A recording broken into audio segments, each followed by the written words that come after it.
निलंबित डीएसपी को लेकर एक और चौंकाने वाला खुलासा हुआ है जो हैरान कर रहा है।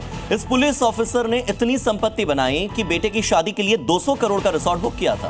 देखिए, कानपुर के निलंबित डीएसपी ऋषिकांत शुक्ला की संपत्ति और खुलासों ने यूपी पुलिस महकमे में ही नहीं बल्कि सियासी गलियारों तक में हलचल मचा दी। इसी रिजॉर्ट में ऋषिकांत शुक्ला के बेटे की बारात चढ़ी। इस शादी समारोह में जिले के ही नहीं बल्कि आसपास के इलाकों के कई बड़े राजनेता, विधायक, सांसद और बीजेपी के करीब 18 जिलों के अध्यक्ष पहुंचे। हालांकि इस खुलासे के बाद निलंबित डीएसपी का कहना है कि शादी का सारा खर्चा लड़की वालों ने उठाया। इस रिजॉर्ट को भी उन्होंने ही बुक किया था।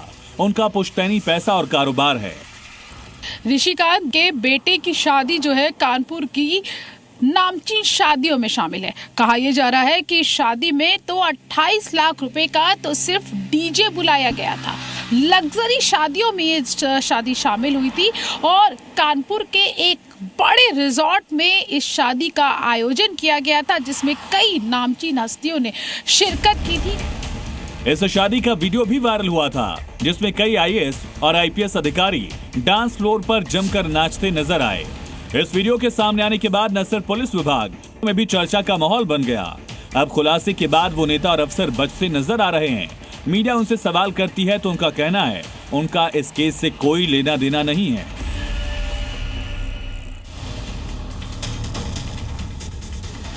कानपुर के 100 करोड़ वाले डीएसपी ऋषिकांत शुक्ला की संपत्ति खुलासे के बाद अब उसके नेटवर्क पर शिकंजा कसने की तैयारी है। बताया जा रहा है कि एजेंसीज के हाथ लगी कोई एक डायरी कई सफेद पोशों के काले राज खोल सकती है। सूत्रों के अनुसार इसमें अधिकारियों, नेताओं और कारोबारियों के नाम दर्ज हैं जो शुक्ला के साथ इस पूरे खेल में शामिल रहे हैं। कई चमकते चेहरों के नकाब उतरने तय हैं। कानपुर में 1 दशक से अधिक समय तक तैनात रहे शुक्ला के ठिकानों और करीबियों की जांच हो सकती है।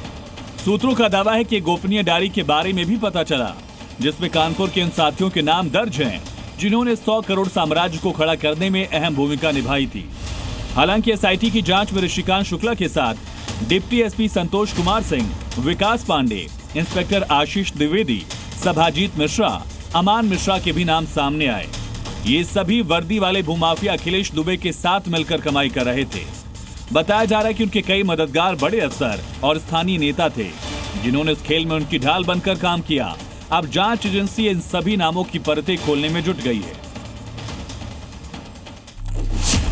आरोपी पुलिस अधिकारी झूठे केस में लोगों को फंसाते थे और बाद में उनसे जमीन हड़पते थे।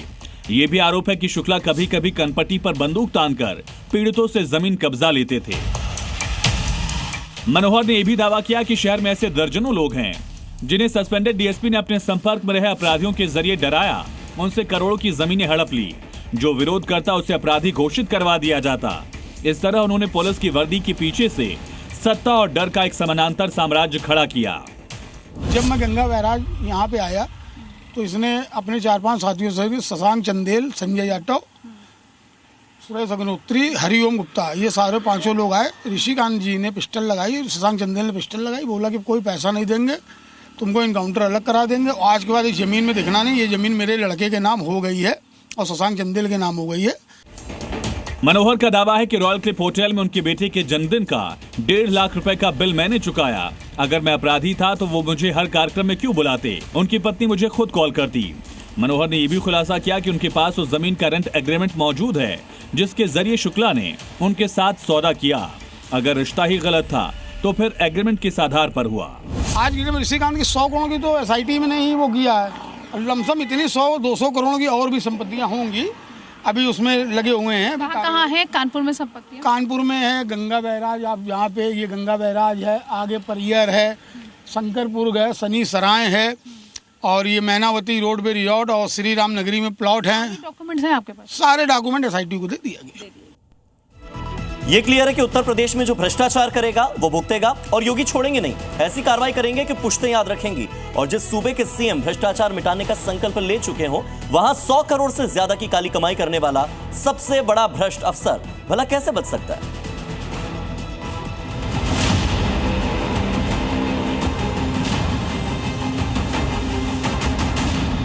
पुलिस की वर्दी पहने ये है सीओ ऋषिकांत शुक्ला, जिनको योगी सरकार ने 100 करोड़ से ज्यादा बड़े भ्रष्टाचार की सजा दे दी है।